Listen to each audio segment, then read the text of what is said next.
Oke, aku buka ya. Assalamualaikum warahmatullahi wabarakatuh. Selamat pagi, siang, sore, dan malam teman-teman semua. Di sini kami dari kelompok 6 ingin mempresentasikan terkait perilaku organisasi chapter 4, yaitu emotion and mood, dan chapter 5. Nah, next. Nah, di kelompok kami ada 5 orang. Jadi saya sendiri, Afril Rizky, lalu ada Mas Hidatul Ulma Afiza, ada Muhammad Rian Taufik, ada Revita Mayowa, dan ada Fania Utami. Lanjut. Baik, langsung di materi yang pertama, yaitu terkait emotion and mood itu sendiri. Jadi, sebenarnya apa sih emotion dan mood atau suasana hati? Jadi, sebenarnya di dalam bab ini itu ada 3 istilah penting yang harus kita ketahui ya, yaitu yang saling terkait lah, yaitu antara perasaan, terkait antara afeksi, emosi, dan suasana hati. Nah, afeksi sendiri itu adalah istilah umum yang mencakup berbagai hal terkait perasaan. Nah, dalam hal ini termasuk emosi dan suasana hati yang akan kita pelajari selanjutnya. Nah, lalu emosi apa? Emosi adalah perasaan intens yang ditujukan pada seseorang atau sesuatu. Nah, emosi ini memiliki ciri, yaitu pertama, durasi terjadinya itu sangat singkat, lalu bentuknya juga spesifik, serta emosi ini biasanya diikuti dengan ekspresi raut wajah, dan emosi ini biasanya diluapkan atau bisa berupa suatu tindakan. Selanjutnya yaitu terkait suasana hati. Apa sih suasana hati atau mood itu? Jadi suasana hati adalah perasaan yang cenderung kurang intens daripada emosi dan sering muncul tanpa peristiwa tertentu yang bertindak sebagai stimulus. Nah, ciri lain dari suasana hati adalah biasanya dia terjadi itu lebih lama daripada emosi, lalu bentuk-bentuknya itu lebih umum, serta biasanya tidak diikuti oleh ekspresi dan dia cenderung bersifat kognitif. Nah, gerakan di samping kanan itu bisa kita lihat ada semacam diagram ya, di mana sebenarnya antara emosi dan mood ini saling mempengaruhi ya. Jadi singkatnya sih afeksi itu bentuknya ada dua, yaitu emosi dan mood, di mana antara emosi dan mood ini nanti akan saling mempengaruhi. Lanjut. Nah, selanjutnya kita akan membahas tentang emosi dasar dan emosi moral. Terkait emosi dasar sebenarnya baik psikolog atau filsuf itu sebenarnya tidak sepenuhnya setuju ya terkait apa sih emosi dasar itu, atau bahkan mereka itu cenderung tidak seperti tidak mendefinisikan apa itu emosi dasar. Namun seiring berjalannya waktu juga ternyata banyak juga penelitian yang menyetujui bahwa ada 6 emosi universal yang mungkin patut diketahui, yaitu ada kemarahan, ada ketakutan, kesedihan, kebahagiaan, rasa fisik, dan kejutan. Selanjutnya kalau emosi moral, apa sih emosi moral itu? Emosi moral yaitu emosi yang memiliki implikasi moral karena penilaian singkat yang kita lakukan atau karena situasi di sekitar kita. Nah, contoh emosi moral ini juga sering kita alami atau kita lakukan ya, misalkan kita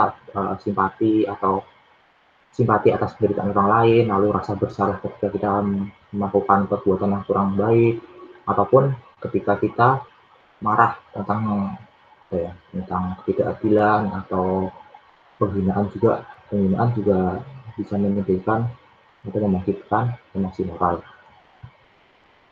Lanjut. Nah, selanjutnya ini ada the basic moods, yaitu di mana sebenarnya suasana suasana hati sudah memiliki struktur dasar, yaitu dibagi lagi menjadi positif, dibagi lagi menjadi afeksi positif dan afeksi negatif. Nah, afeksi positif itu adalah dimensi dari suasana hati yang terdiri dari emosi positif. Nah, bisa dilihat pada dalam gambar, bisa dilihat pada pojok kanan atas kan ada high positive affective. Nah, jadi afeksi positif yang tinggi yaitu dimensi dari suasana hati yang terdiri atas emosi positif seperti kesenangan, antusiasme, kegembiraan. Sedangkan untuk yang sisi kiri bawah yang low positive affect yaitu merupakan kebosanan, kemalasan, dan kelelahan, di mana hal ini merupakan kebalikan dari high positive affect tadi. Selanjutnya juga kita mengenal namanya afeksi negatif atau negatif affect. Afeksi negatif adalah dimensi dari suasana hati yang terdiri dari kehidupan, stres, gelisah. Nah, ini terdapat pada bagian afeksi negatif yang tinggi atau kiri, pojok kiri, atas sebelah kiri. Selanjutnya untuk yang relaksasi, teduh, tenang, atau serene, itu terdapat pada afeksi negatif rendah atau bagian pojok kanan bawah. Lanjut.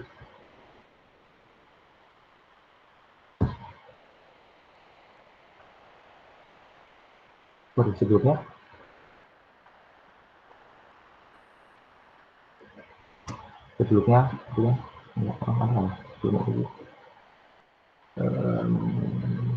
masuk lagi. Oke. Ini dulu aja. Jadi di sini juga ada namanya kita mengenal istilahnya experiencing modes and emotion, yaitu pengalaman terkait emosi dan suasana hati. Jadi bagi kebanyakan orang sebenarnya suasana hati yang positif itu lebih sering terjadi daripada suasana hati yang negatif. Nah, penelitian itu menemukan istilah bahwa terjadi penyeimbang positif atau positive offset, di mana positive offset itu adalah ketika input dari luar ke dalam diri kita itu nol, atau ketika tidak ada hal khusus yang terjadi, maka kebanyakan individu itu akan cenderung mengalami suasana hati yang positif. Nah, ini juga dibuktikan dengan penelitian di mana studi dari layanan service call di Inggris, layanan pusat servis itu, di mana bahwa sebanyak 58% orang itu mengalami suasana hati yang positif dari waktu ke waktu meskipun di lingkungan kerjanya terdapat tekanan. Nah, selanjutnya juga emosi itu memiliki fungsi ya, atau emotion of fungsi. Jadi sebenarnya emosi kita itu pertama berfungsi itu sebenarnya menjadikan pemikiran kita menjadi lebih rasional. Kenapa? Karena emosi kita itu memberikan informasi yang penting tentang bagaimana kita memahami dunia di sekitar kita dan membantu perilaku kita. Misalkan nih, ketika seseorang suasana hatinya negatif, maka dia cenderung bisa berpikir rasional, dalam artian mereka bisa menjadi lebih waspada, seperti itu mungkin ya. Jadi bisa lebih hati-hati, jadi seperti itu. Nah, fungsi yang kedua sebenarnya apakah emosi membuat kita lebih etis? Ini sih sebenarnya 50-50 ya, karena sejumlah penelitian juga menunjukkan bahwa sebenarnya penilaian moral itu sebagian besar memang didasarkan pada perasaan, namun juga di sisi lain juga didasarkan pada lebih ke perilaku kognitif yang menyebabkan kita bertindak etis. Oke, next, lanjut ya. Nah, selanjutnya yaitu terkait sources of emotion atau sumber-sumber dari emosi dan suasana hati. Ini ada 10 ya. Jadi ada personality, time of day of the week, later, stress, social activity, sleep, exercise, age, dan sex. Mungkin saya bahas singkat aja, mulai dari yang personality atau kepribadian ya. Untuk personality atau kepribadian itu merupakan kepribadian ya, jadi dimana setiap manusia, setiap individu itu pasti memiliki yang namanya sifat pribadi, misalkan sifat si A itu seperti ini, sifat si B seperti ini. Jadi personality tiap orang itu memang bisa menjadi sumber dari emosi dan suasana hati orang itu. Selanjutnya time of day.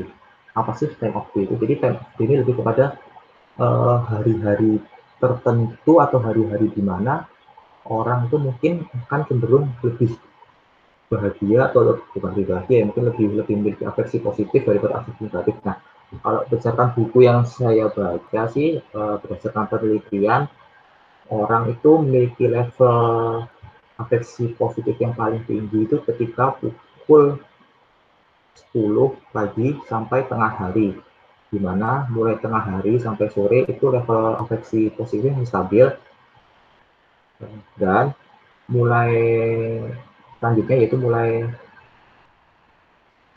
sore sampai malam tuh cenderung afeksi positifnya itu mulai menurun hingga kembali lagi naik ketika pagi hari. Jadi itu untuk waktu munculnya emosi dan suasana hati ya. Selanjutnya untuk days of week, nah ini terkait hari-hari apa aja yang mungkin orang tuh cenderung lebih tinggi afeksi positifnya. Nah, kalau berdasarkan buku, menurut penelitian ya orang-orang tuh ada di posisi best mood-nya atau di posisi terbaiknya tuh ketika hari Jumat, Sabtu, Minggu atau weekend, dan mulai menurun afeksi positifnya itu ketika masuk di hari Senin. Selanjutnya cuaca. Nah, cuaca ini sebenarnya nggak, kalau berdasarkan buku sih nggak terlalu berdampak terlalu besar ya terkait emosi atau suasana hati. Namun tetap memberikan pengaruh, yaitu ketika suasananya cerah, maka otomatis juga akan memberikan afeksi positif yang lebih besar daripada ketika suasananya mendung atau hujan. Untuk stres, selanjutnya stres ini juga berpengaruh besar ya menurut saya, karena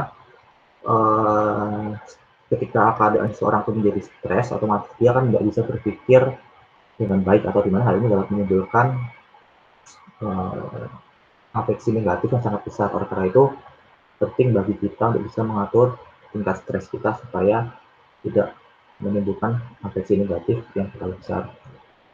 Selanjutnya yaitu social activities atau aktivitas sosial, ini juga bisa mempengaruhi atau juga menjadi sumber emosi dan suasana hati, di mana contoh dari aktivitas sosial ini ya seperti yang kita lakukan sehari-hari, kita berinteraksi dengan orang, kita misalkan keluar bersama ataupun berdiskusi. Ini interaksi-interaksi semacam inilah yang dapat menjadi sumber emosi dan suasana hati. Selanjutnya yaitu sleep atau tidur. Tingkat tidur yang kita lakukan itu sangat berpengaruh terhadap emosi dan suasana hati, karena ketika kualitas atau waktu tidur kita rendah, maka kita cenderung juga tidak bisa berpikir dengan baik dan akan menimbulkan afeksi negatif. Karena ketika kita tidur dengan waktu yang singkat, mungkin akan menjadikan kita cenderung lebih bersifat emosi dan tidak bisa berpikir dengan jernih ya, karena kita pikiran dengan segala lelah seperti itu. Selanjutnya itu exercise atau latihan olahraga, ini juga sangat penting untuk memberikan afeksi yang positif. Lalu usia. Nah, kalau usia ini berdasarkan studi ini cukup unik ya. Jadi berdasarkan studi untuk masyarakat usia 18 sampai 94 tahun itu terbukti bahwa ternyata emosi negatif itu justru berkurang. Emosi negatif justru berkurang ketika orang bertambah tua. Jadi dalam hal ini tuh saya bisa menunjukkan ketika orang-orang yang dalam usia produktif itu cenderung lebih banyak menampilkan emosi negatif daripada orang yang lebih tua. Seperti itu. Dan otomatis juga tingkat afeksi positif bagi orang tua otomatis juga lebih baik ya daripada orang yang muda. Selanjutnya itu terkait seks atau jenis kelamin. Nah, jenis kelamin ini lebih kepada mungkin ini cenderung mengarah ke stereotip juga ya, di mana wanita atau perempuan itu cenderung lebih perasa ya, lebih perasa atau lebih peka emosinya daripada pria, seperti itu. Next, lanjut.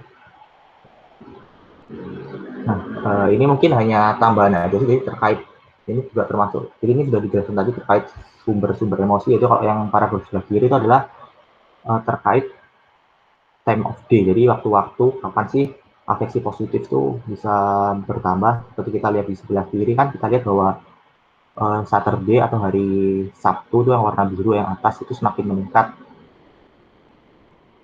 ketika jamnya naik. Kalau yang di bawahnya juga ketika balikannya dan atasnya ya.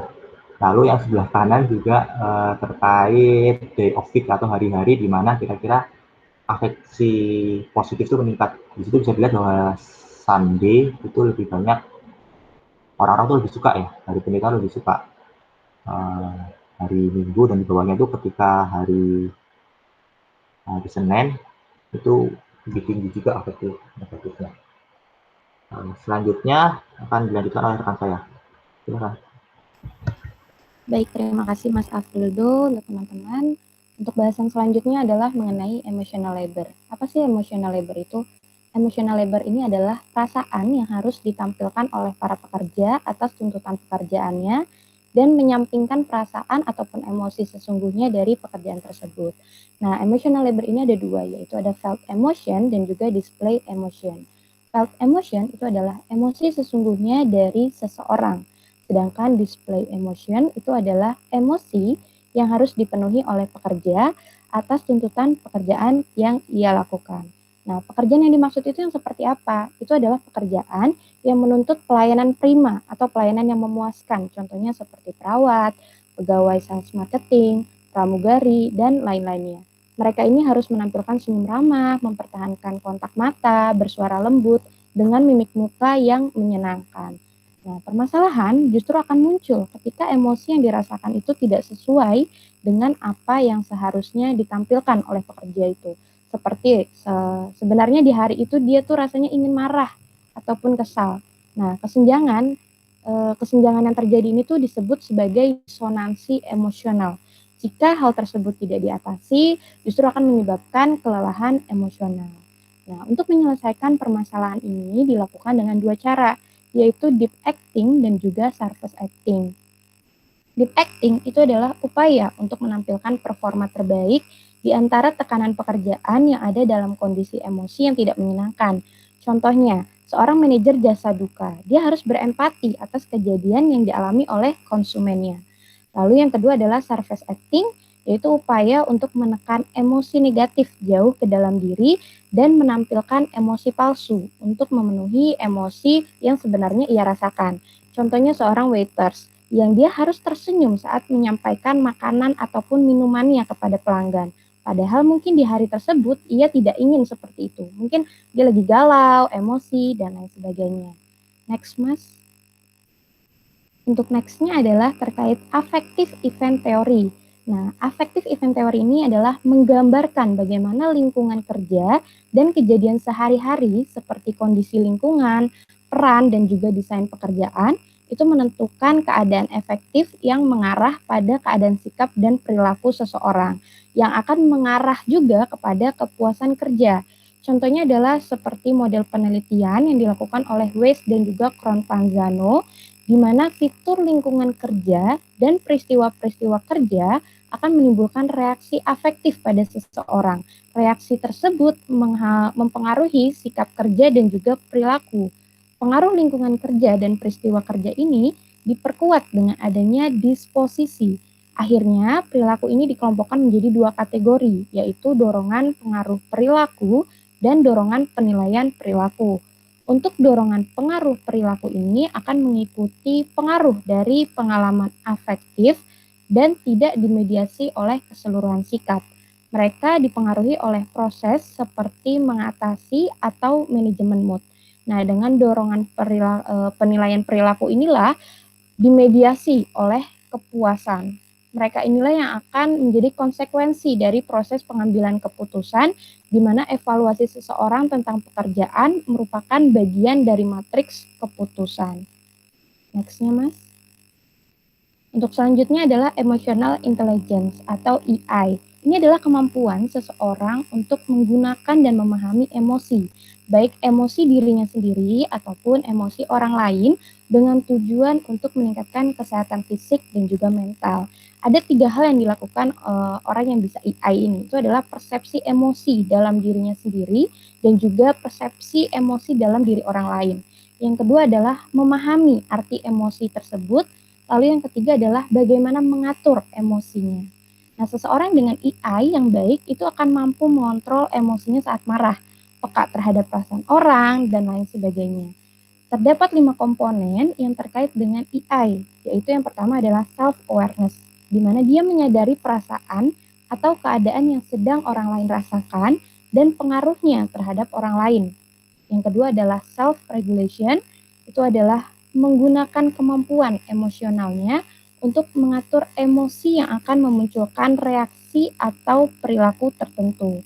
Lalu yang ketiga adalah internal motivation, yaitu mengambil keputusan sebagai bentuk optimisme, sebagai rasa penasaran dan keinginan untuk mencapai sesuatu. Yang keempat adalah empati, yaitu memahami emosi orang lain dan menggunakan kemampuan ini untuk merespon orang lain berdasarkan tingkat emosional.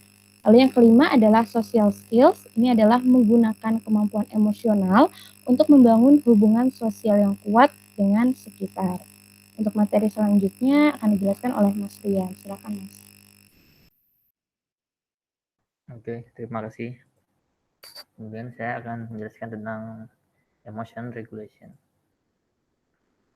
Emotion regulation ini adalah kemampuan untuk menanggapi tuntutan pengalaman yang sedang berlangsung dengan berbagai emosi dengan cara yang dapat ditoleransi secara sosial dan cukup fleksibel untuk memungkinkan reaksi serta kemampuan untuk menunda reaksi tersebut sesuai kebutuhan.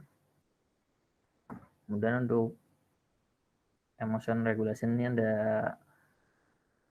3 macam. Yang pertama ada emotion regulation, influence, and outcomes. Ini tidak semua orang pandai dalam mengatur emosinya. Di lingkungan kerja juga berpengaruh pada kecenderungan setiap individu untuk menerapkan emotion regulation ini. Keragaman orang dalam tim perusahaan juga dapat meningkatkan kemungkinan dalam mengatur emosi. Misalnya, karyawan yang lebih muda akan cenderung mengatur emosi ketika berada dalam satu tim yang berisi karyawan yang lebih tua. Keragaman rasial juga berpengaruh dalam meningkatkan kemampuan emosi.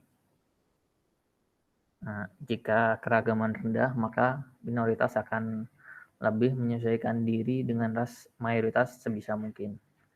Selain bermanfaat, ada sebuah penelitian menunjukkan adanya sisi negatif ketika coba mengatur atau mengubah emosi. Kadang upaya mengubah emosi ini justru membuat emosi tersebut makin kuat. Contohnya, ketika mencoba berbicara sendiri, ketika takut, itu dapat membuat kita lebih fokus terhadap hal yang membuat kita takut dan membuat kita lebih takut lagi. Kemudian yang kedua ada emotional regulation technique. Yang pertama itu ada surface acting, itu memasang wajah untuk sesuai situasi tertentu. Seperti orang yang berada di frontliner yang pasti akan senyum ketika ada orang yang datang. Kemudian ada deep acting. Ini ada suatu upaya untuk menampilkan performa terbaik di antara tekanan pekerjaan yang ada dan dalam kondisi emosi yang tidak menyenangkan. Kemudian ada emotional suppression. Yang emotional suppression ini adalah mencoba membuat pikiran dan perasaan tidak nyaman yang berlebihan menjadi lebih dapat dikelola. Kemudian ada social sharing. Social sharing ini berbicara dengan orang terkait perasaan apa yang mereka alami.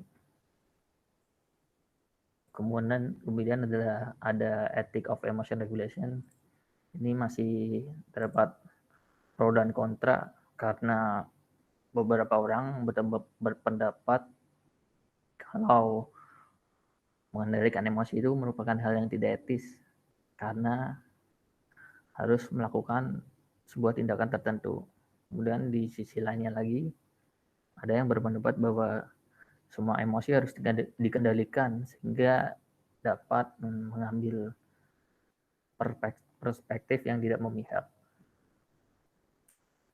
Kemudian ada organizational behavior application of emotion and mood. Yang pertama ada selection. Sini dicontohkan ada pengusaha yang harus mempertimbangkan berbagai faktor dalam memperkerjakan karyawannya, terutama untuk pekerjaan yang menuntut interaksi sosial yang tinggi. Kemudian di Amerika Serikat sendiri ada penelitian yang menunjukkan karyawan yang memiliki skor EI yang tinggi 2,6 kali lebih sukses dibanding mereka yang tidak. Kemudian yang kedua ada decision making. Suasana hati dan emosi memiliki efek pada pengambilan keputusan yang harus dipahami oleh seorang manajer. Emosi dan suasana hati yang positif akan memberi dampak yang positif, yaitu membantu orang membuat keputusan yang tepat. Emosi positif ini juga dapat meningkatkan keterampilan memecahkan masalah sehingga dapat menemukan solusi yang lebih baik. Kemudian ada creativity. Salah satu tujuan leadership adalah untuk memaksimalkan produktivitas karyawan melalui kreativitas. Kreativitas ini dipengaruhi juga oleh emosi dan suasana hati. Ada penelitian menunjukkan bahwa orang yang memiliki suasana hati yang baik akan cenderung lebih kreatif daripada orang yang memiliki suasana hati yang buruk. Orang dalam suasana hati yang baik juga akan menghasilkan lebih banyak ide dan lebih banyak pilihan. Dan orang lain akan menganggap ide mereka original. Kemudian ada motivation.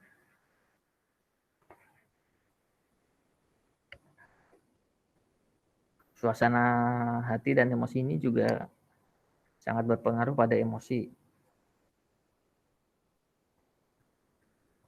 Dalam lingkungan kerja, suasana hati yang baik dapat membantu dirinya dan rekan kerja mereka untuk merasa lebih baik tentang dirinya sendiri. Faktor ini juga menghasilkan kinerja yang baik juga bagi karyawan. Kemudian ada leadership. Pemimpin yang fokus pada tujuan yang inspiratif akan menghasilkan optimisme, kerjasama, dan antusiasme yang lebih besar pada karyawannya. Yang mengarah lebih ke interaksi sosial yang positif dengan karyawannya. Pemimpin juga akan dianggap lebih efektif ketika mereka berbagi emosi positif ke karyawannya. Kemudian ada negotiation.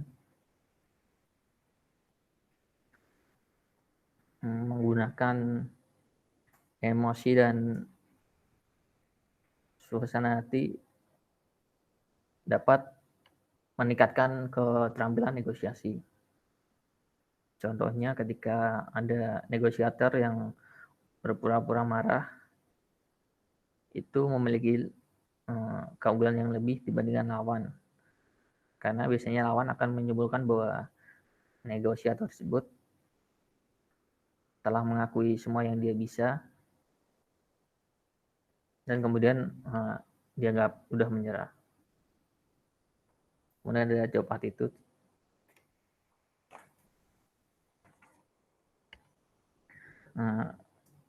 Keadaan emosional seorang ini mempengaruhi tingkat pengalaman yang diberikan.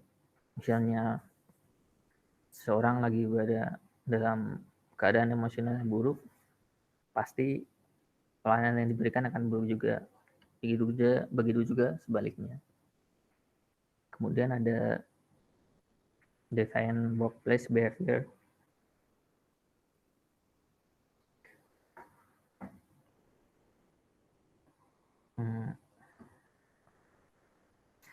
Emosi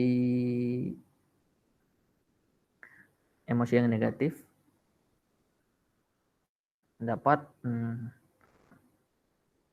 menyebabkan perilaku kerja kontradiktif yang lebih serius. Contohnya ada iri hati. Kemudian ada safety and injury at work. Suasana hati yang buruk dapat menyebabkan cedera di tempat kerja dalam beberapa cara. Misalnya ada individu dalam suasana hati yang cenderung negatif akan merasa dirinya lebih cemas dan dapat membuat mereka kurang mampu mengidentifikasi bahaya yang akan terjadi. Kemudian saya akan lanjut ke chapter 5, yaitu personality and value. Ini ada personality. Personality ini adalah cara seseorang bereaksi dan berinteraksi dengan orang lain. Kemudian ada measuring personality. Cara yang paling umum untuk mengukur kepribadian adalah dengan survei, dengan self-report survei, di mana individu itu mengevaluasi diri mereka berdasarkan serangkaian faktor. Kemudian ada penelitian juga menunjukkan budaya juga mempengaruhi cara diri menilai kita sendiri. Kemudian ada personality determinant.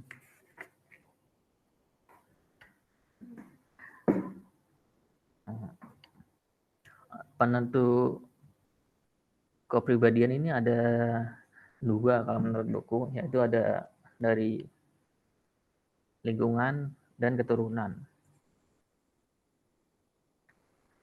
Kalau dari keturunan sendiri biasanya mengacu pada faktor fisik, wajah, jenis kelamin, temperamen, refleks otot, tingkat energi, ritme biologis yang terdapat pada gen orang tua kita.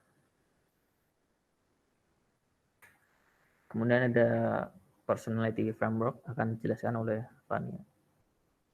Ya, makasih Mas. Selanjutnya saya akan menjelaskan mengenai personality frameworks. Sebenarnya personality frameworks itu gimana sih dan ngapain? Sebenarnya di dalam materi ini kita akan memahami sebenarnya komponen kepribadian yang dapat membantu kita memprediksi perilaku. Selain kerangka teoritis pun ada alat penilaian yang dapat membantu kita untuk mengkategorikan dan mempelajari dimensi kepribadian. Dalam kerangka kerja kepribadian ini yang paling banyak sekali digunakan ada dua, yaitu ada MBTI atau Myers-Briggs Type Indicator dan Big Five Personality. Keduanya ini mengeksplor mengenai aspek-aspek kepribadian. Selain dari dua yang biasa digunakan tersebut, ada satu lagi yaitu The Dark Triad atau triad gelap, yang menjelaskan aspek-aspek yang sering ditemui di manusia. Namun biasanya itu tidak selalu keluar dalam satu waktu yang sama. Next, Mas. Selanjutnya mengenai the Myers-Briggs Type Indicator. Ini merupakan merupakan instrumen penilaian kepribadian yang paling banyak digunakan di dunia. Ada 100 pertanyaan mengenai kepribadian, seperti bagaimana mereka biasanya melakukan, suatu hal dan apa yang mereka rasakan ketika di dalam sebuah situasi tersebut. Dari The Myers-Briggs Type Indicator kita menemukan beberapa klasifikasi, yaitu ada 4. Yang pertama ada extrovert versus introvert, di mana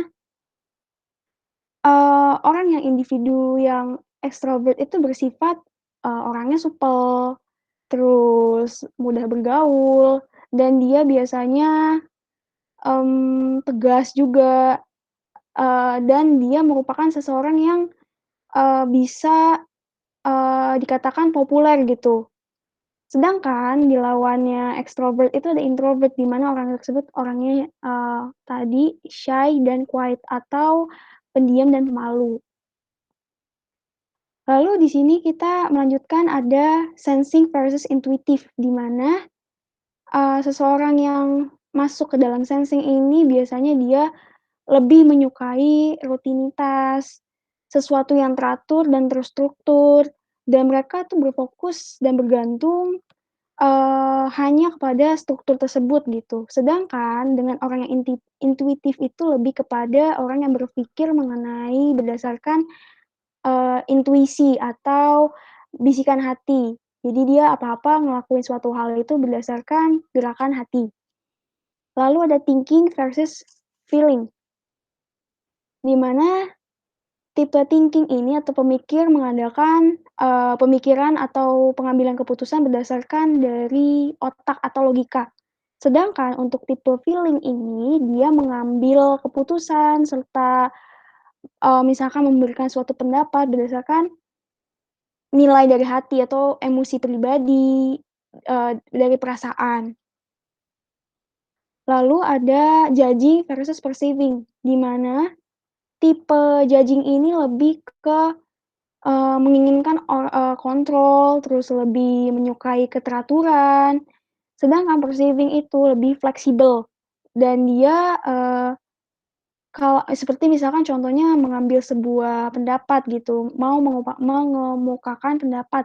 Nah, dia akan memberikan suatu pendapat tersebut secara spontan, tanpa struktur. Sedangkan kalau, judging itu lebih mungkin memikirkan terlebih dahulu, dia arrange, baru dia bisa mengemukakan pendapat tersebut.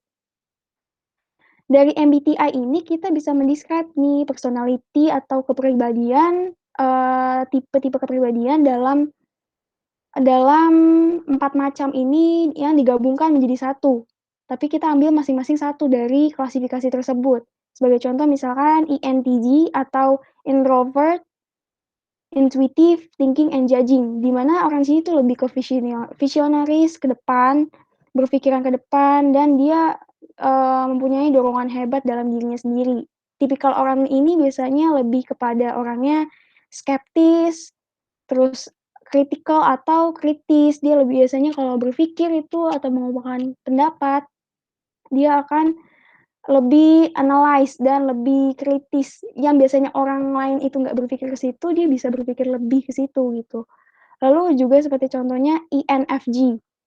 Nah, yang cocok di INFJ ini biasanya seperti teacher sama pemimpin. Kenapa? Dia karena memiliki sifat yang relasional yang, cocok dengan relasi-relasi, hubungan antar orang lain, terus dia bisa memberikan motivasi, dan dia orangnya idealis, mmm, dan serta dia juga sangat memikirkan sebuah etika, dan norma. Dan ada juga ESTJ, yaitu orang yang, berpikiran seperti, logis, tegas, dan biasanya orang yang seperti ini cocok itu di bidang bisnis dan mekanik. Dan yang terakhir ada INTP, biasanya orang ini, orang yang termasuk inovatif, yang bisa memberikan inovasi baru, terus orang yang serbaguna, dan tertarik pada ide-ide, yang unik gitu. Selanjutnya, Mas. Selanjutnya saya akan menjelaskan mengenai the Big Five Personality Model. Di dalam Big Five ini ada faktor-faktor besar yang mempengaruhi personality seseorang. Yang pertama ada consciousness, yaitu adalah dimensi di mana seseorang itu bisa dikatakan handal. Nah, orang yang termasuk dalam high consciousness ini termasuk orang yang terorganisir, bertanggung jawab, dan dapat bisa diandalkan, serta gigih. Orang yang tinggi dalam consciousness ini merupakan orang yang sangat qualified, sangat dibutuhkan di sebuah perusahaan dikarenakan dia mempunyai kemampuan yang maksudnya mempunyai niat yang tinggi dan dia bertanggung jawab sama tugas-tugasnya. Namun, negatifnya adalah orang yang terlalu cinta pekerja ini, mempunyai negatif yaitu dia jauh dari, hubungan dengan orang lain. Contohnya seperti ke keluarga dan negatif yang satunya lagi adalah dia kurang untuk learning lebih jauh. Dia hanya di situ-situ aja, fokus dengan kemampuan dia, tapi dia nggak ada learning atau improve kemampuan dia lebih jauh lagi. Lalu ada stability emotional vs neuroticism. Maksudnya apa? Sebenarnya, dalam garis besarnya itu, neuroticism itu merupakan cakupan juga ada karakteristik di dalamnya adalah stability emotional. Cuma stability ini lebih ke positif dan neuroticism itu lebih ke negatif. Untuk stability emotional, orang tersebut bisa mengatur pola, stres dia. Jadi stres level dia bisa ngatur itu. Dan, sedangkan karakteristik kepribadian neuroticism yang negatifnya itu biasanya mudah gugup, depresi, tidak percaya diri, dan mudah berubah berpikiran. Maksudnya labil gitu bisa dikatakan. Sedangkan yang tadi kalau misalkan stabilitas emosional atau yang positifnya yang tadi, individu tersebut lebih cenderung tenang dalam menghadapi suatu permasalahan dan dia percaya diri serta memiliki prinsip yang teguh di dalam dirinya. Lalu ada extraversion. Extraversion atau ekstraversi, dimensi kepribadian extraversion ini berkaitan dengan tingkat kenyamanan seseorang dalam berinteraksi dengan orang lain. Karakteristik, positif dari individu extraversion itu biasanya tadi yang saya katakan senang bergaul, mudah bersosialisasi, dan hidupnya itu berkelompok gitu. Sedangkan lawannya itu adalah introversion di mana dia suka menyendiri, dia pemalu, penakut, dan lain sebagainya. Lalu ada openness to experience, di mana terbuka terhadap hal-hal baru. Orang-orang seperti ini biasanya akan mudah beradaptasi dengan lingkungan yang baru dan orang ini tidak akan tetap di zona nyamannya dia. Dia akan berusaha untuk ketika ada perkembangan yang baru, dia akan mengikuti perkembangan itu dan dia akan cenderung menerima dan mengubah dirinya dia agar bisa lebih qualified lagi. Dia biasanya lebih kreatif, imajinatif, dan berpikiran luas. Dan yang terakhir ada agreeableness, di mana bisa dikatakan agreeableness ini adalah orang yang ada di posisi aman. Orang ini tuh nggak mau yang namanya kehadiran konflik itu nggak mau. Dia orang tipikal yang mudah akur dan mudah bersepakat dengan peraturan, dengan orang lain, dan lain sebagainya. Nah, karakteristik positifnya adalah dia tuh kooperatif atau dapat bekerja sama dengan mudah. Dia juga penuh dengan kepercayaan dengan peraturan misalkan, dengan orang lain, dan dia orangnya juga suka membantu. Cuman orang agreeableness ini, dia itu walaupun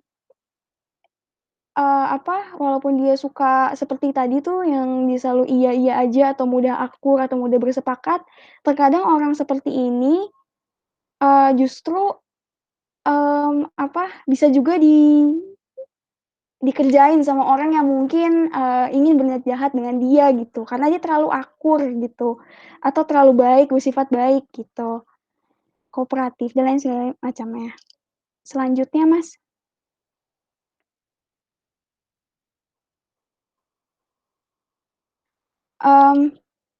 Ada di sini ada gambaran dari the big 5 traits yang tadi saya katakan mengenai emotional stability, lalu ada extroversion, itu gimana dia sifatnya, dan bagaimana afeksi atau efek dari sifat personality tersebut di sebuah perusahaan, dan lain sebagainya.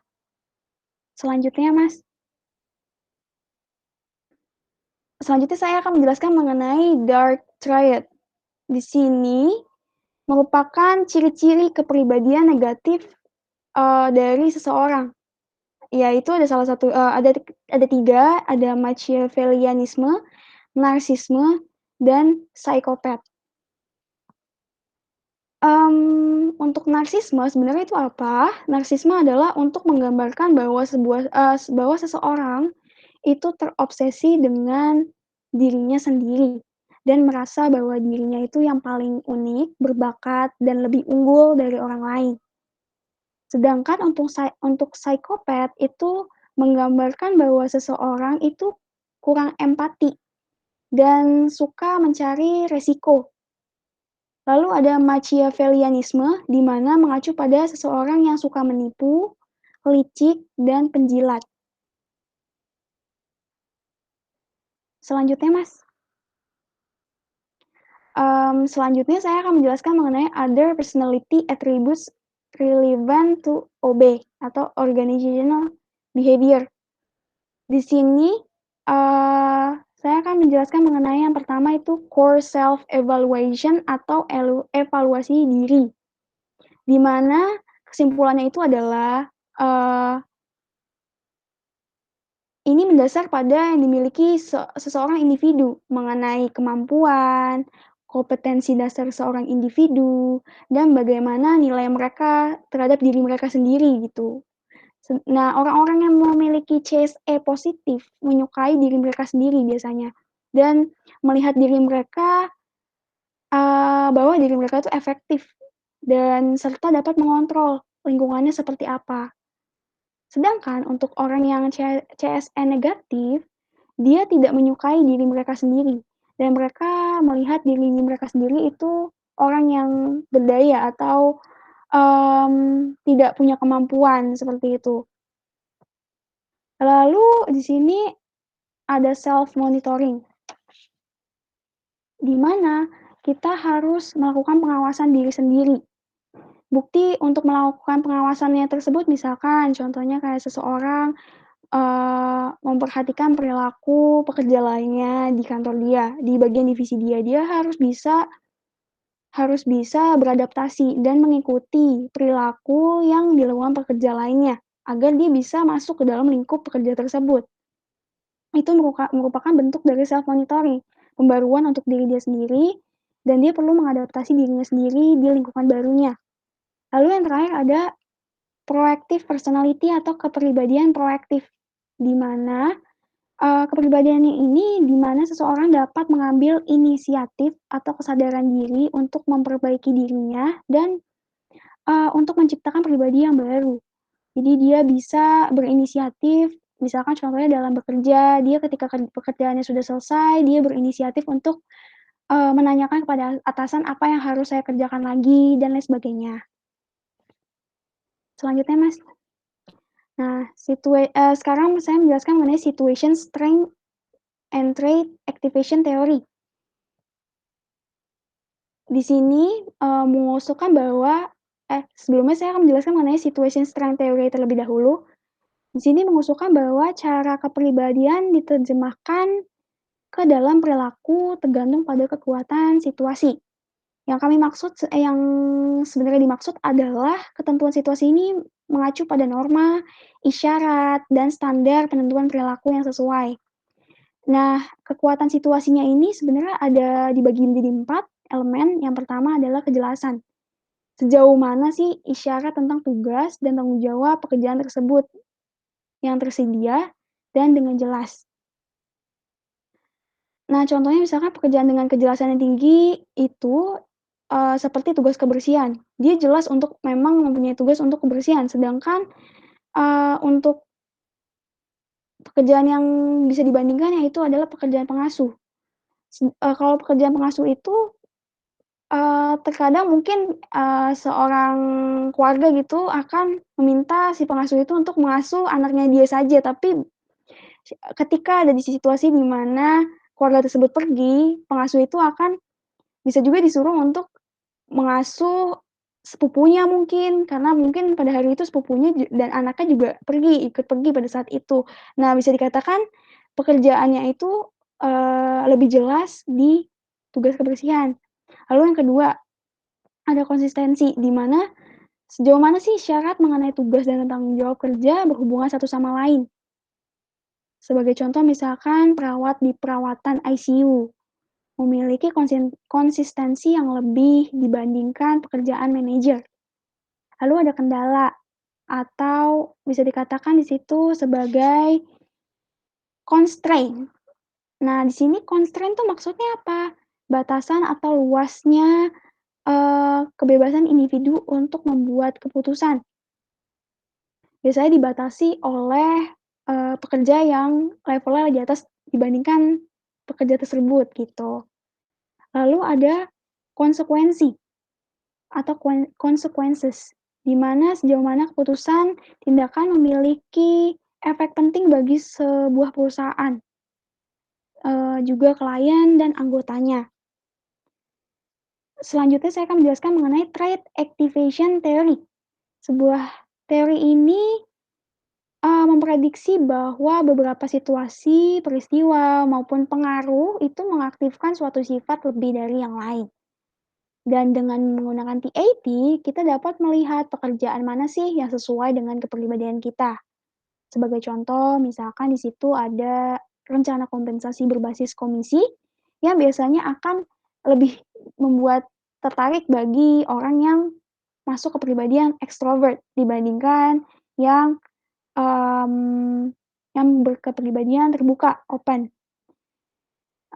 Sedangkan untuk pekerjaan yang mendorong kreativitas, orang yang berada di posisi open, yang tadi yang kepribadian open itu lebih lebih suka gitu, karena dia lebih suka yang bersifat ide, kreatif, sedangkan untuk ekstrovert itu lebih kurang. Selanjutnya, Mas. Selanjutnya ini ada contoh pekerjaan yang qualified dengan Trait Activation Theory. Berdasarkan Trait Activation Theory, ini bisa dilihat dari bawah, itu ada sifat-sifat ada kepribadiannya, ada consciousness, ada extroversion, agreeableness. Ini yang mengacu dari low ke high. Maksudnya low ke high itu misalkan consciousness yang low itu yang rendahnya misalkan pekerjaan yang cocok adalah model, sedangkan yang tinggi cocoknya akuntan dan lain sebagainya, seperti itu. Selanjutnya, Mas, akan dijelaskan oleh Mbak Revita.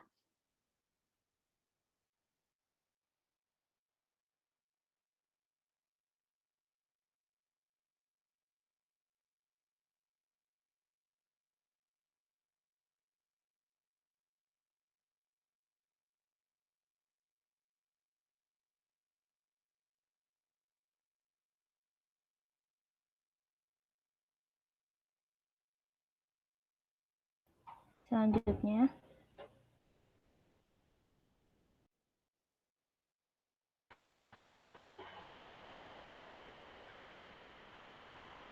Ini dilanjut aja ya, ini punya aku kayaknya, nggak apa-apa. Akan hapus laptopnya.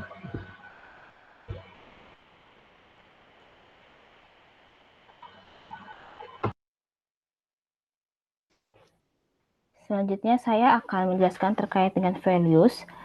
Sebelumnya, nilai adalah alat yang menunjukkan sebuah alasan dasar bahwa keadaan tertentu lebih disukai secara personal atau dalam sosial dibandingkan cara pelaksanaan atau keadaan akhir yang berlawanan. Sehingga, value system atau sistem nilai adalah sebuah hierarki berdasarkan peringkat dari konsep atau gagasan menyeluruh apa yang hidup dalam pikiran seseorang. Nah, values itu ada dua, ada nilai terminal dan instrumental. Kalau nilai terminal itu adalah tujuan atau keadaan yang diinginkan seseorang. Sedangkan nilai instrumental adalah cara perilaku yang lebih disukai untuk mencapai nilai-nilai terminal seseorang. Sehingga dalam perusahaan, nilai dapat menjadi dasar dalam mengarahkan persepsi sehingga dapat menambah dalam pengambilan keputusan bahkan secara objektif dan rasional. Selanjutnya, nah ini ada nilai-nilai yang berdasarkan generasi. Kita tahu bahwa ada generasi boomer, generasi X, dan juga milenial.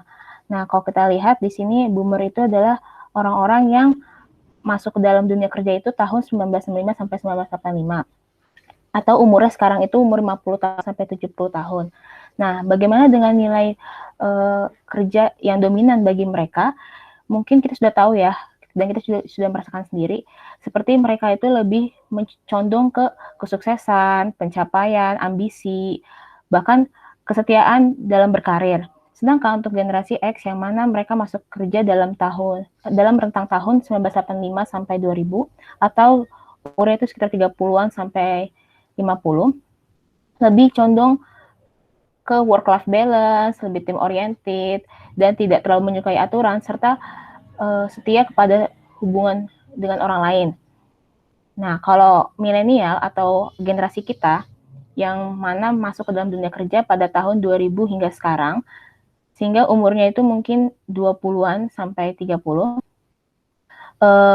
nilai kerjanya itu lebih condong ke kesuksesan dalam keuangan, lebih percaya diri, self-reliant dan juga tapi juga tetap team oriented, dan juga setia pada keduanya, baik pribadi dan juga hubungan dengan orang lain. Selanjutnya, nah bagaimana hubungan antara personality seseorang dengan nilai-nilai dalam dunia kerja? Di sini ada dua teori. Yang pertama adalah personality job fit theory dan juga person organization fit theory. Nah, kalau person job fit theory ini adalah teori yang mengidentifikasikan 6 tipe personality atau kepribadian untuk mengemukakan kesesuaian antara tipe kepribadian tersebut dengan lingkungan kerja yang mempengaruhi kepuasan atau turnover. Ini menurut John Holland. Sedangkan untuk person organization fit adalah sebuah teori yang membuat orang tertarik dan dipilih oleh organisasi sesuai dengan nilai-nilai mereka, dan mereka akan meninggalkan jika memang tidak sesuai dengan personality mereka.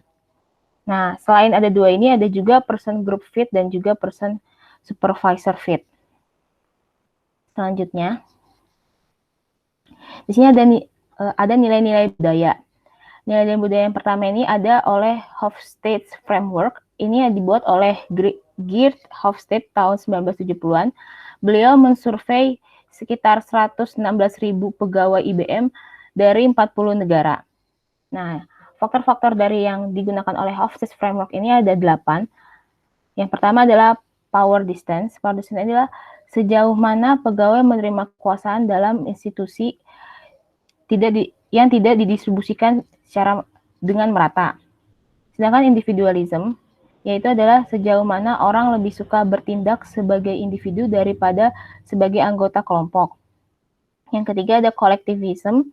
Ini menunjukkan tidak hanya memikirkan akan kelompoknya sendiri, tetapi juga lebih dapat untuk bersosialisasi dengan kelompok lainnya. Kalau dihubungkan, individualism ini dibandingkan dengan collectivism. Sama seperti juga yang keempat, ada masculinity dan juga femininity. Ini juga dua hal yang berkaitan, karena sama-sama berkaitan dengan nilai perbedaan gender yang ada dalam masyarakat. Nah, kalau masculinity itu merupakan bagaimana pola pikir masyarakat yang membedakan secara tegas peran gender, di mana kaum pria itu lebih bersifat asertif, kompetitif, serta tegas.